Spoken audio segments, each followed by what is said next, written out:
not what your country can do for you. Ask what you can do for your country. We have to rise above challenges and find strength in the midst of adversity. We are in a battle of good versus evil. Satan is the father of confusion. I don't care what they do to me. I'm going to keep calling them out. They're berserk trying to disarm Americans, and we need to push back. I'm glad you're fighting for America. There's always hope. Relish the opportunity to be an outsider, because it's the outsiders who change the world. Perhaps you were born for such a time as this. Hello and welcome to Faith and Freedom. I'm Shemaine Nugent. If you've been feeling like something's off, you're not alone. We're living in a time when biblical prophecy isn't just being preached, it's actually playing out in real time. Faith is being mocked and truth is censored. And if you dare stand for freedom, well, you know, like I do, you become a target. But here on this show, we're not going to back down. We're asking tough questions and getting answers about what's really happening in our health, in our government, and also in the spiritual realm. We're talking about walking in faith when the world is falling apart and protecting your family in a culture that's lost its mind, and participating and taking back our healthcare system that was designed to make you sick. This show, Faith and Freedom, isn't just a show, it's a wake-up call. And I am so glad that you're here.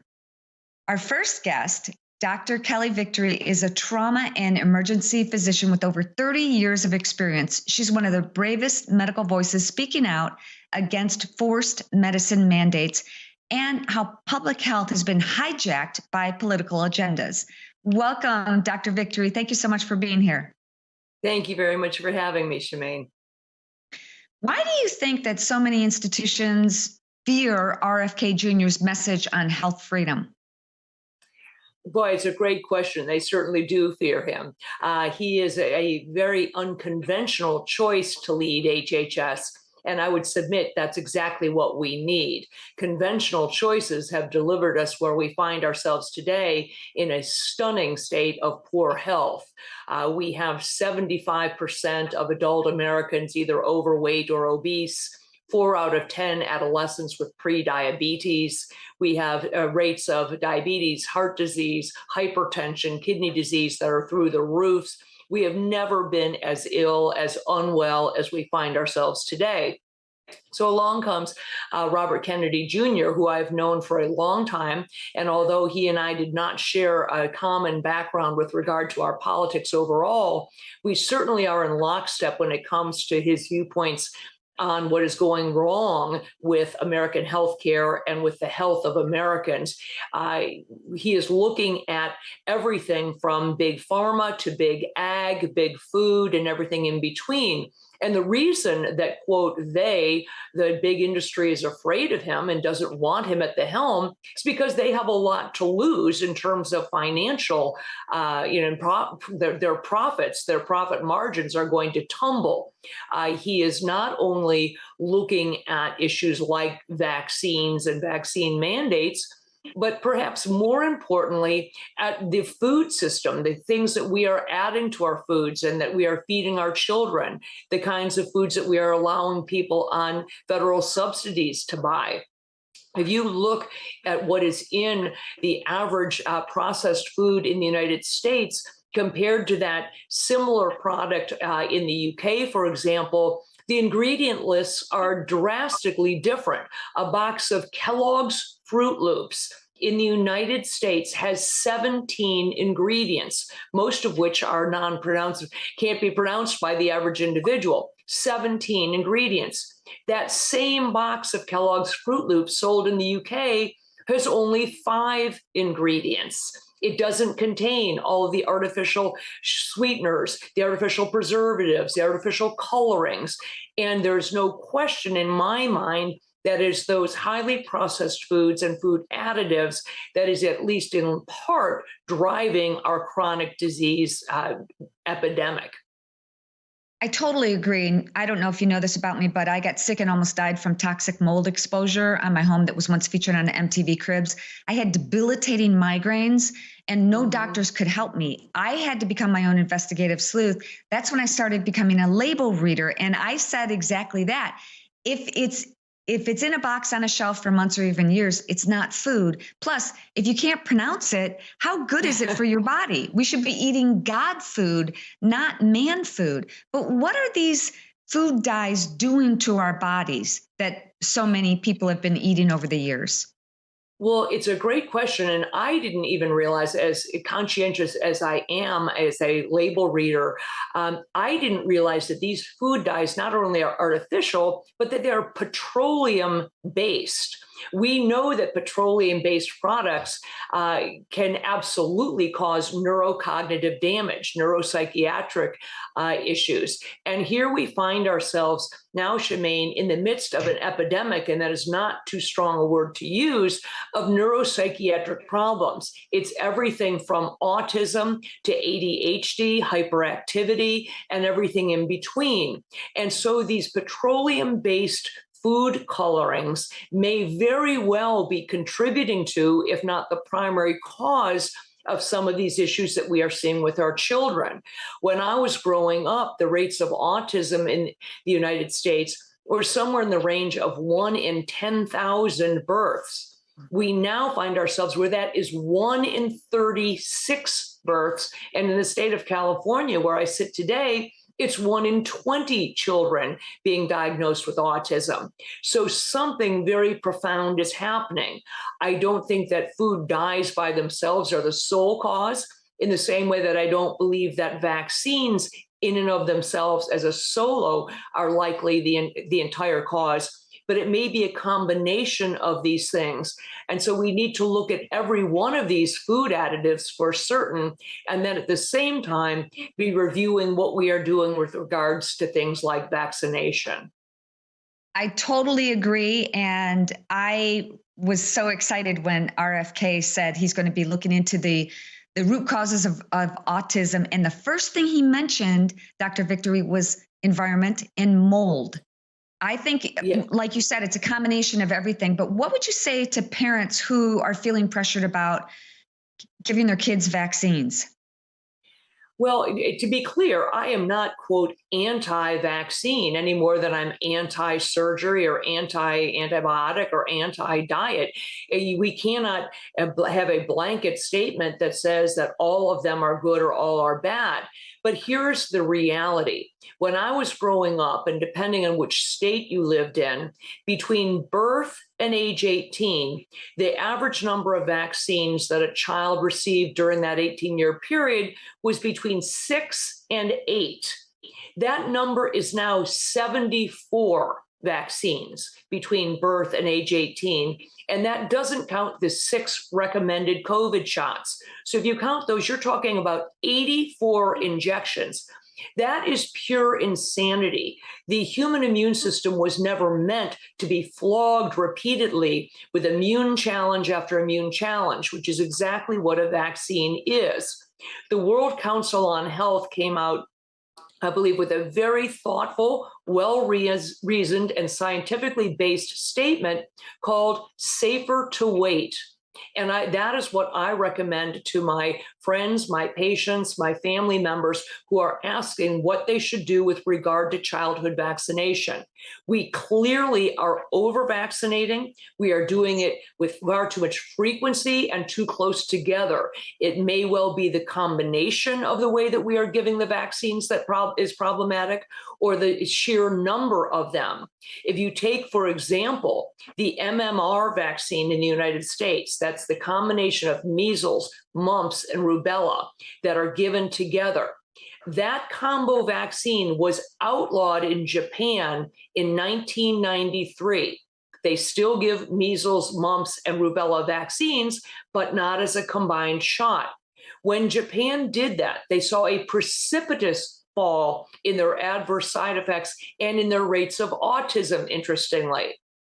So again, I'm not here to say that one particular vaccine is good or bad or should be eliminated, but I sure as heck believe that we need to go back to the drawing board and conduct the randomized control trial studies that were never done on these vaccines. They were never compared to a placebo, not a single one of them. And we need to review every single one individually and determine if it makes any sense. For example, in today's childhood schedule calls for a newborn baby, I mean 1 day out of the womb, to get a hepatitis B vaccination in the hospital. Hepatitis B is a sexually transmitted disease. You only contract it through having sex or use of IV needles. Now, you tell me for what reason, how could you possibly justify a newborn infant needing a hepatitis B vaccine? And the answer is correct. It's money. No, it's about money.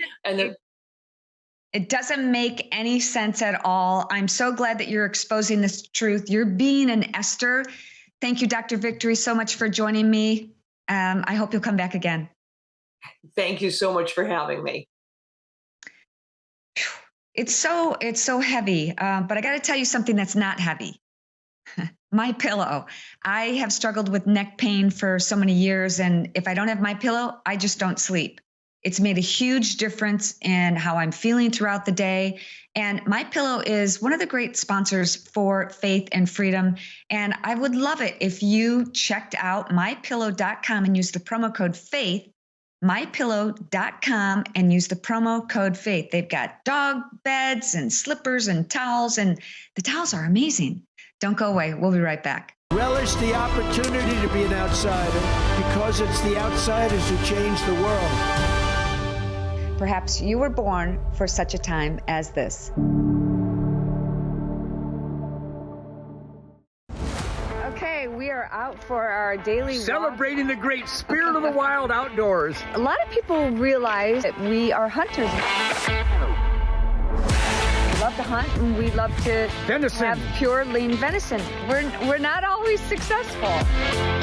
So what do we do, Ted? Switch to America with Shemaine beef. We're going to actually go home and have a ribeye right now. We pulled it out to thaw, and I'm super excited because we've both been out hunting. It's tough. It's not like you can go, okay, God, cue the deer. I think I got 29 days in a row that the deer have avoided me. I don't know why that is, but we have switched to America with Shemaine beef to compensate for the days that the deer don't show up. Get the best, healthiest, natural beef in the world. I swear we believe in this stuff, and what goes into the sacred temple determines your quality of life and health. And quality beef, like Switch to America with Shemaine beef, is the best you can eat. Now Jackson's way up there. We got to go catch him.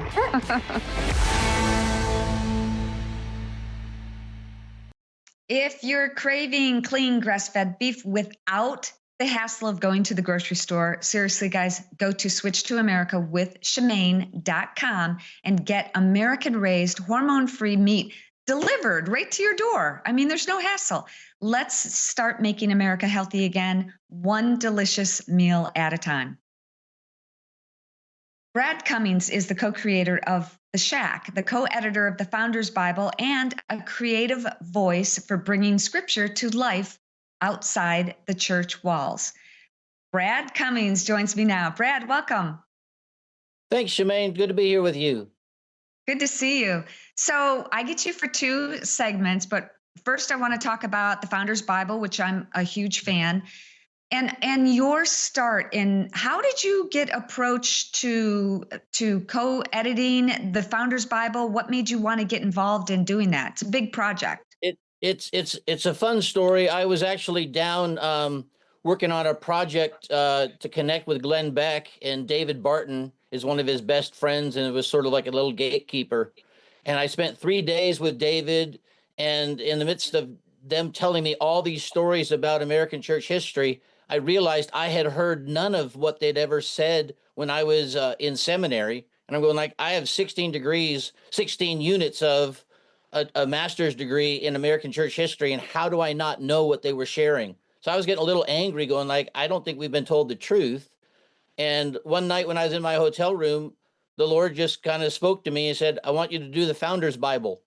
And I'm going like, Lord, I've got a Bible already, and everyone else does too. They just need to start reading theirs. Why do we need a new one? He said, people don't know the story of how this came into the hands of, people and everyday folks. And so I asked David if he wanted to try doing that.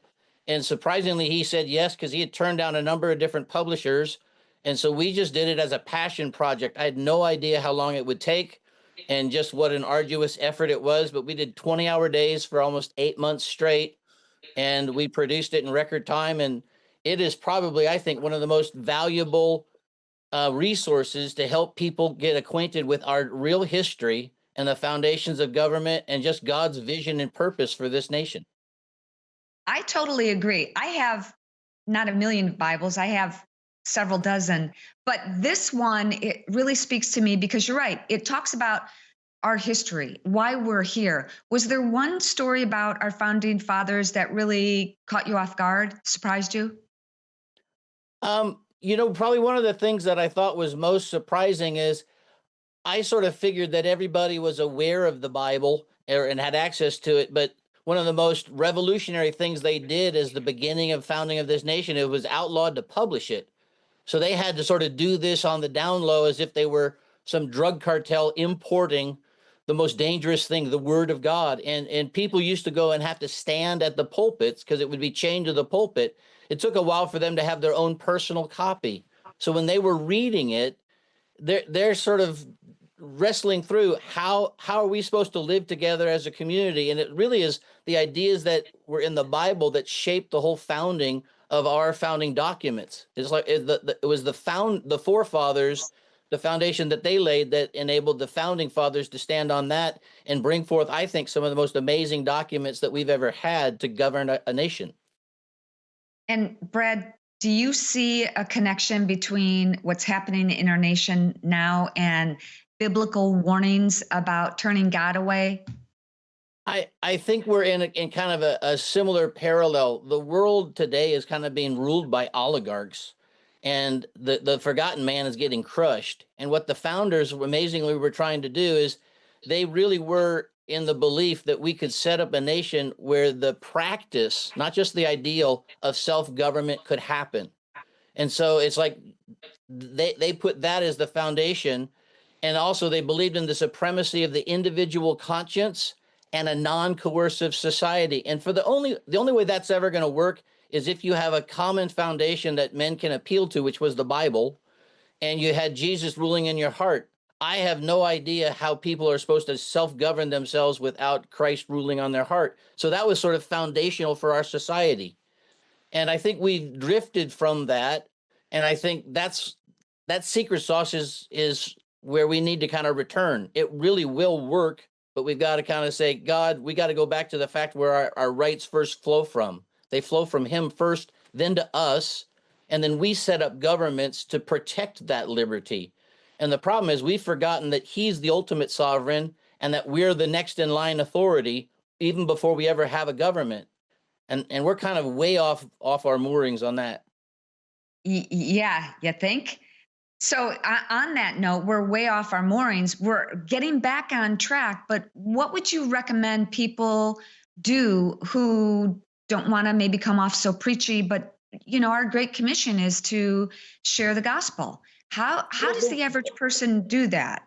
The reality is we're called to be salt and light.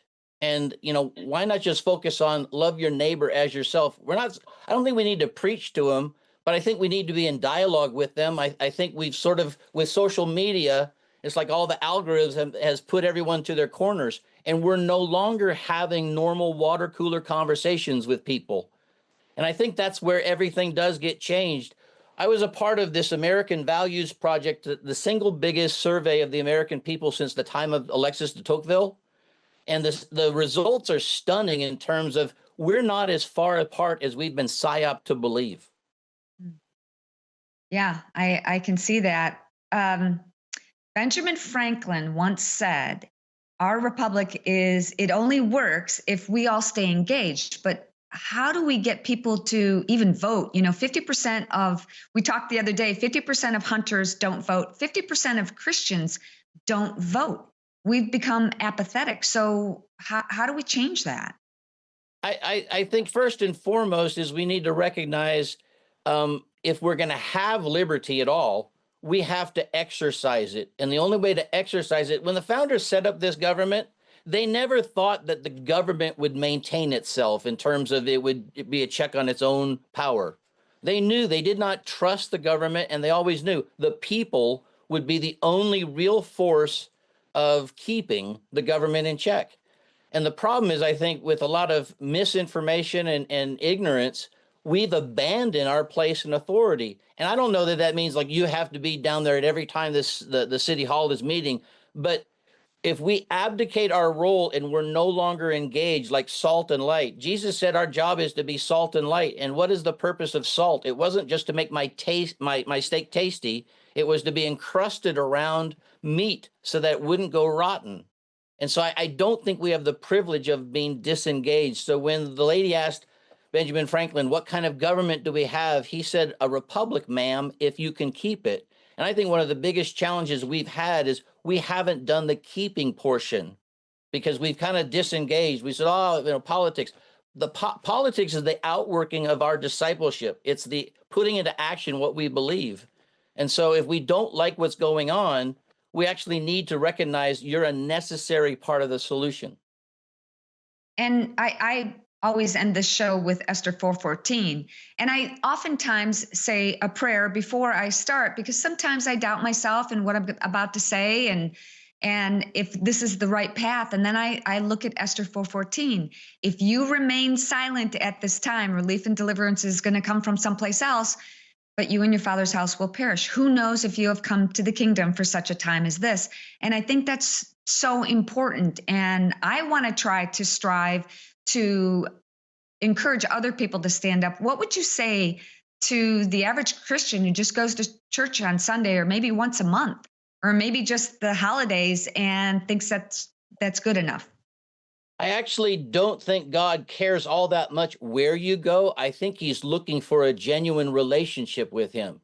I think there's a curse that comes upon us when we put God sort of like at an arm's distance and we give him lip service, but we don't actually do it from the heart. He actually allows a spiritual blindness to come upon us. I think our nation is struggling with that because it's lost the intimacy of just walking and talking with him in the cool of the day. I don't think we're supposed to do this without him. I think we're supposed to do this with him. You know, it's like, I don't have any hope that man is somehow just going to right this ship. We need to be calling upon God to say, hey, God, how in my little sphere of influence, what can I do? And I actually don't think it's as hard as we make it out to, because if I'm loving the neighbors around me and I'm getting to know them, I will gain a voice. They'll kind of wonder why. You know, we're known in our neighborhood as the folks you run to if you need help. So, you know, I think that's just part of the basics of, you know, how we put the gospel into action. You know, St. Francis of Assisi said, go forth, proclaim the gospel, and if necessary, use words. And so I think it really has a lot to do with how we live and behave with everyone around us. I love that. You're giving this audience a 20% discount at windblownmedia.com with the code Shemaine, windblownmedia.com for their Founders Bible. That's for the Shack and a whole bunch of other books that are with Windblown Media. The foundersbible.com is where you'll get the Founders Bible. And I would encourage you, if you do not have a copy, I don't think there's a more valuable resource all in one little package that will give you our history, inspire you, and give you the foundations. If we don't know what our rights are, how will you know when they're being abused? Absolutely. Brad, can you stick around for another segment? We'll get into the Shack and all the media projects you're involved. Okay. Don't go away, everyone. We'll be right back. Relish the opportunity to be an outsider because it's the outsiders who change the world. Perhaps you were born for such a time as this. Okay, I got to ask you, do you really care about your yearly checkups?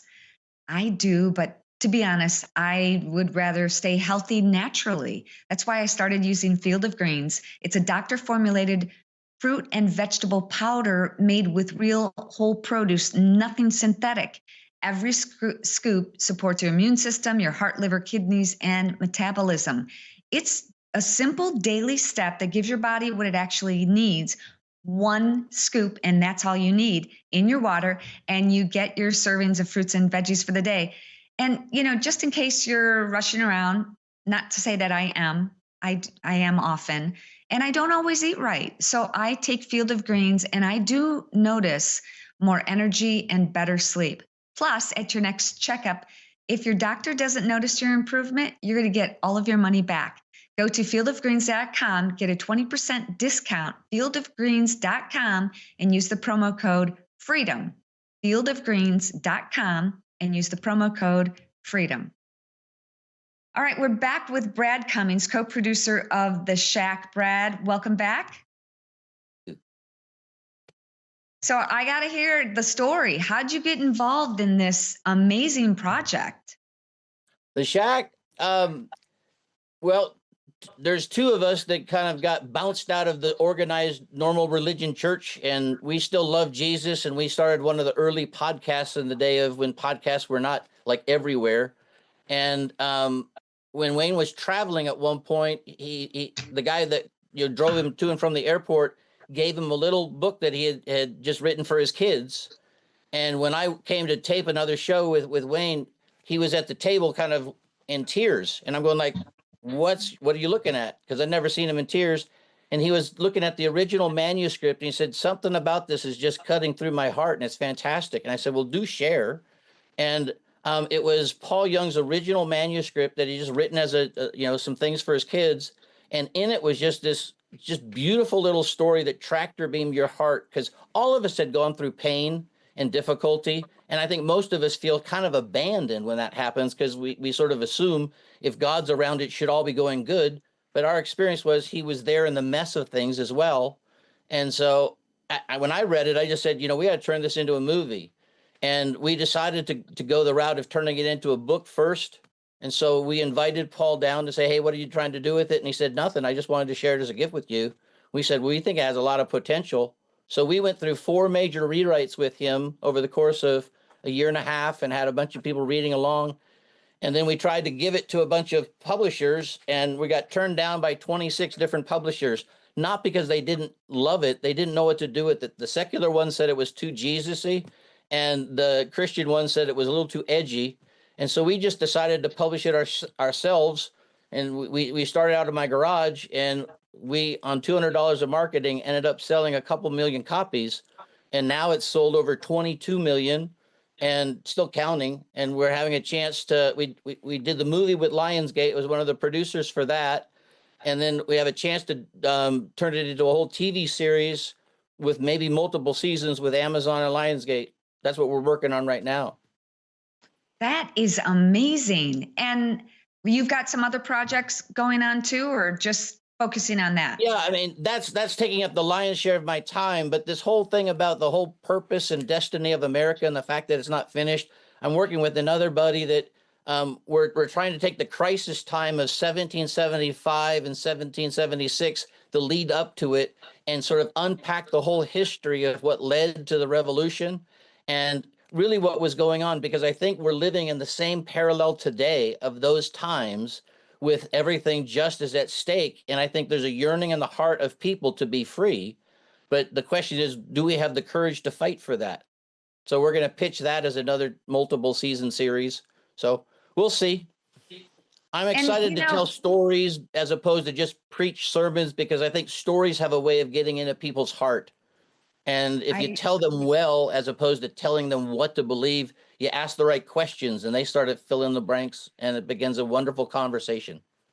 I agree. And, I think there's a portion of our society, our kids, who have missed out on our founding fathers and faith, being in school. Do you have anything for kids as well? We did a story on the Windblown site. There's one called The Butterfly Circus that is just amazing. It's not just for kids, but it is about a whole story of transformation out of difficulty. I think people would absolutely love that. I've had 12-year-olds write me letters about the Shack because somehow it says, it took this somehow made sense to me. God was not just an idea or a doctrine, but he was a person with whom I'm starting to have a relationship. And I'm just going like, that is the most fantastic response. And so I don't think the shack is necessarily just for children. I think it's for all ages, but it's like if you got a teenager, they'll be engrossed in it. It's a fantastic story. It's where we live. It is. It's difficult at first. I remember going, I knew the storyline, and I thought, I Yeah, you need got to to get through get past the first 5 chapters. When we wrote it, I had a daughter who was 6 years old, so this was direct front and center, going like, oh no, what would ever happen if something happened to her? But I think the reality is the entire world is acquainted with pain. That's nobody's a stranger to that. The question is, where is God in the midst of that, and how do I reach out to him in sort of a non-religious way and find a real place of connection? And I think that's God's sweet spot. That's where he wants to be. And that's why I think this story is so powerful. It's not because we're such phenomenal writers. I think it was a conversation that God wanted to have with the planet. How did you get involved in going to seminary? Were you raised in a faith-filled family? Yeah, I mean, the honest truth is I come from a pedigree of wonderful folks that have known Jesus for a lot of time. But I met Jesus when I was a little 6-year-old at the end of the street of a Bible study. Some lady was talking about Jesus using the felt board. And when she asked, is there anyone here that wants to have Jesus as their friend? I looked at the board and I saw Mr. Felt standing behind the board. And he winked at me. I didn't have a deep, dark past to repent of, but I was invited into a friendship that was real. And nobody told me I couldn't hear him or I couldn't see him. And so I could. And we led a couple hundred little kids to the Lord shortly after that. So this has been part of my life. I used to be a professional pastor. Now I do it for free because I can't not do it. That's kind of funny to me, because professional pastor, but I think it's your calling, and you've been blessed with the ability to get involved in media. You're out in California. You're what some people say is living in the eye of the storm. Are you going to hunker down, stay there? Is it ever going to get to the point where... As goes LA, so goes the globe. I went to school at Pepperdine, and I majored in TV and film. And, I taught tennis to all the stars there. That was the way I paid my way through school. So I've known a lot of people in this industry. That didn't do anything for me. It's the real creative reality. And when God said, do you want to make movies? I was like, yeah. I didn't know if I was good enough to do it. And he says, well, you get to. And I said, Lord, that's a strange way to answer that request. And he said, if you'll spend time with me, I am the fountain of creativity. I'll give you what you need that will make a difference in this world. And honestly, that's my humble little response is I don't know how this works. I mean, getting into the film industry is like a salmon swimming up Niagara Falls. There's no real easy way to do it. And it's not a nice environment. There's a lot of really rough people, and they don't serve the same God I do. A lot of them are playing on the other team. But I just think it's because they haven't met the guy I know.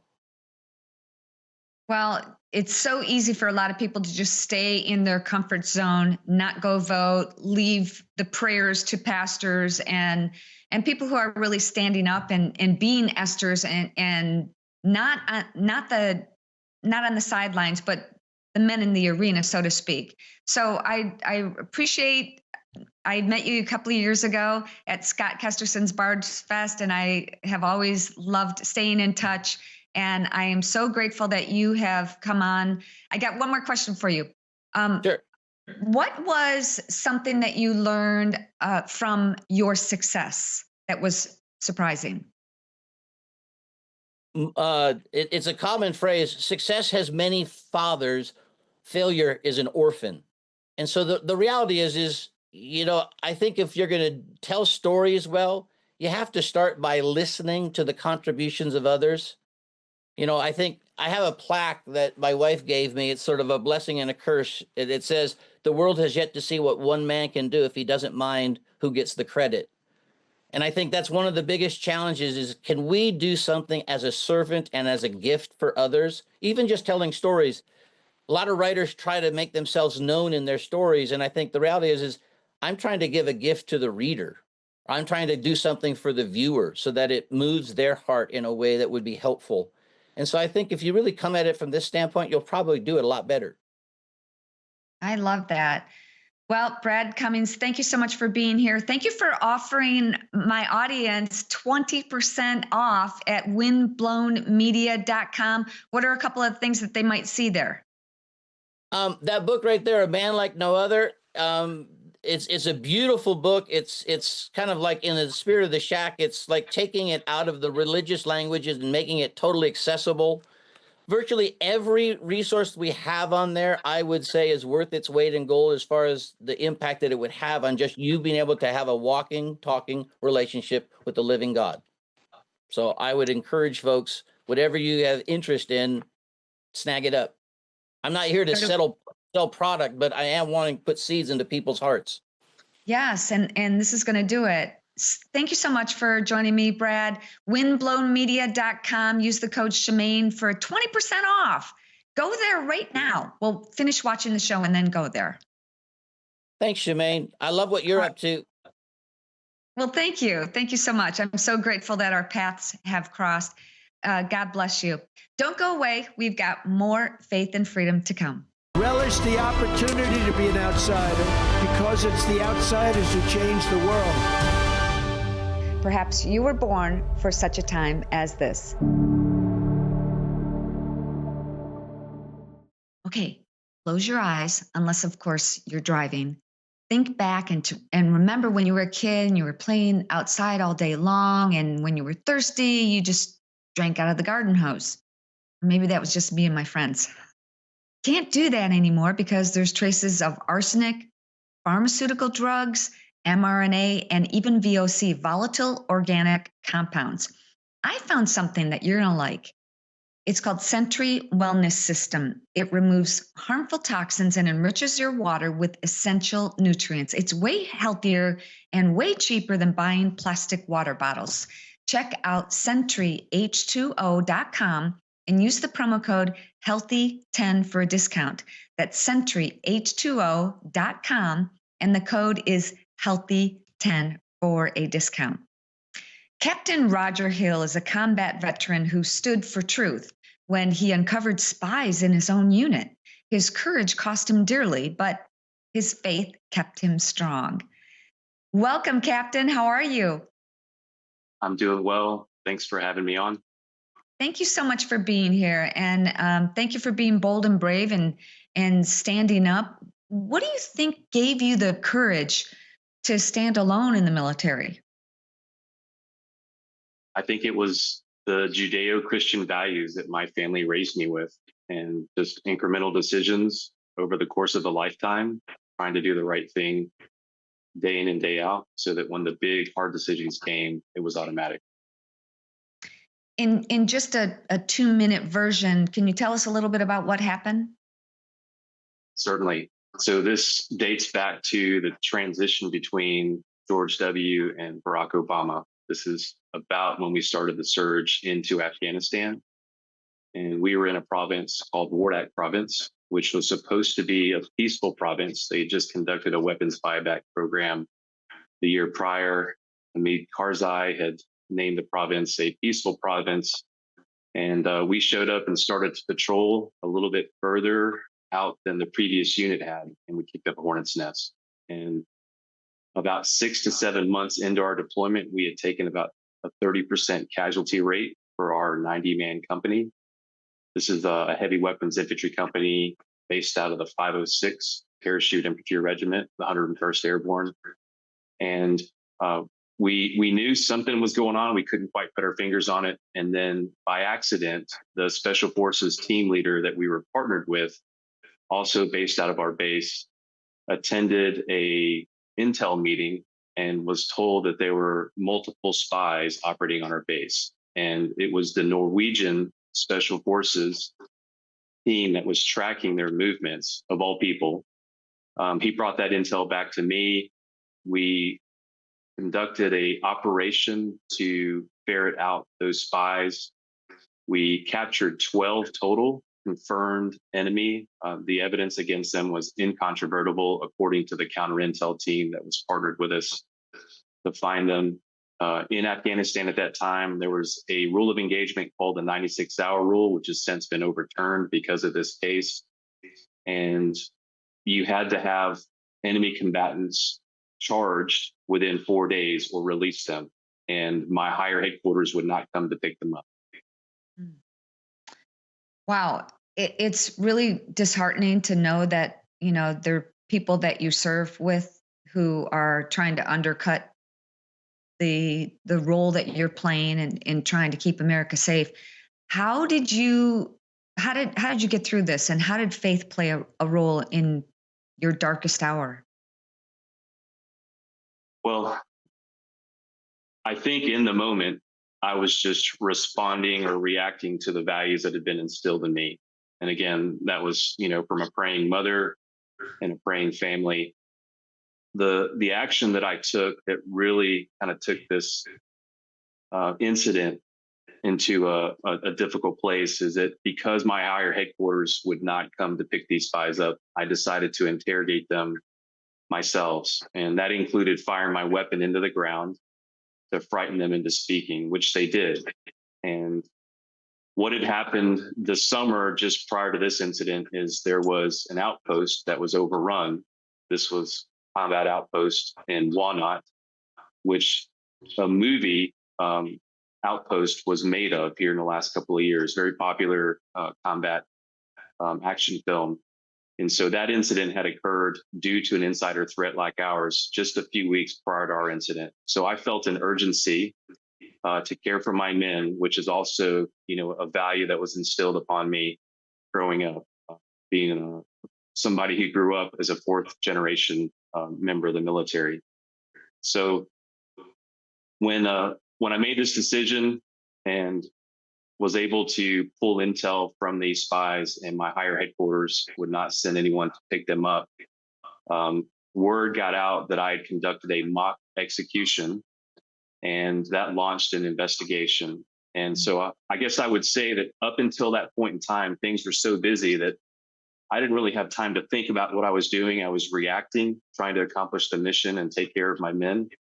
But once they started to investigate me is when things really got hard for me personally. I was told by the division that they would seek at least 2 years prison time at Leavenworth for psychologically torturing the enemy. And they also sought to punish some of my men as well. So, if you can imagine being taken out of an environment where I was 100 miles an hour, and then all of a sudden put in basically a confinement type situation and made to wait for 2 to 3 months for an investigation to be complete.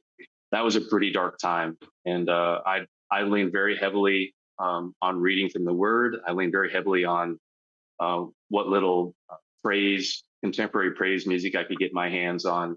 But you talk about feeling like, you have no options, no hope in battling with that particular devil on a day in and day out basis. Well, Captain Hill, we're so happy that you're okay. I'd love for you to come back on and get into more details if you'd like to. But thank you so much for your service, and thank you for joining me here on Faith and Freedom. Thank you so much for having me. Take care. God bless. Okay, guys, before we wrap this show, remember that true wellness starts at home. Take a look.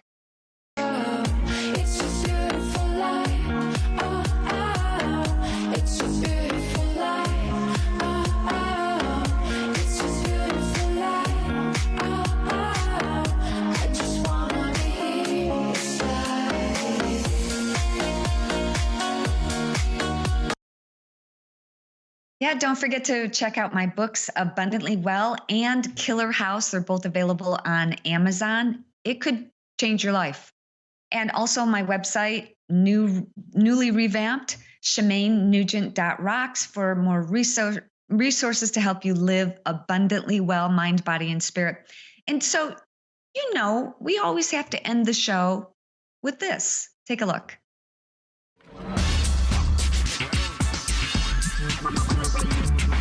Woohoo! 快点！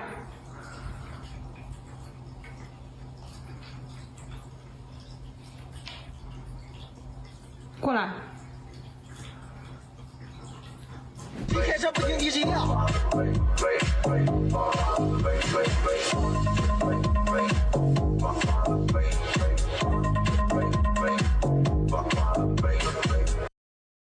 I've seen that guy and his dog on a lot of different videos, and it's so cute. I found it on Instagram. I don't know how he gets his dog to do that, but that happened to me. Jackson went into my closet and got one of my shoes, and I was not yelling at him. I don't yell at him, but I just went, Jackson, no, don't take my shoe. It was my dance shoe. I'm like, you can't take my dance shoe. And he just went, like, closed his eyes and was hoping maybe that I wasn't looking at him, but I was.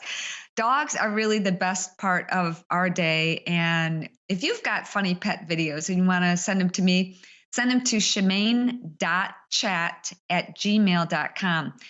shemaine.chat@gmail.com. You know, everything is getting really heavy. And sometimes in these shows, we talk about a lot of important things, but also difficult things to tackle. Spiritual warfare is real.